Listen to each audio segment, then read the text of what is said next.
Sa on-cue ng ABS-CBN News, isa sa natanong ni MJ Felipe, kay Jericho Rosales ay tungkol sa love life nito.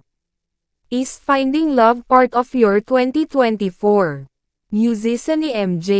Subalit mabilis na, no, ang naisagot ni Jericho.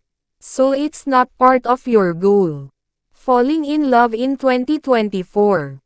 Finding new love, sorry, ang follow-up question ni MJ.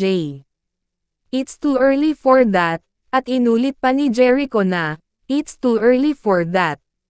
Ika-29 ng Enero ng kasalukuyang taon, nang kumpirmahin ng isang malapit na kaibigan, nina Jericho at Kim sa ABS-CBN, ang kanilang hiwalayan na naging maugong sa publiko, sa kabila ng mga pagtitipon, na patuloy pa rin nilang pinupuntahan na magkasama.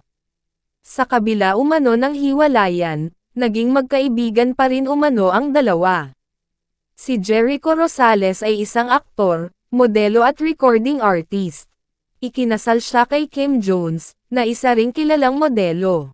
Ilan sa kanyang mga teleserye na sumikat ay, Pangako Sa'yo, 2000 hanggang 2002, Sana'y Wala Nang Wakas, 2003 hanggang 2004, at Dahil May Isang Ikaw.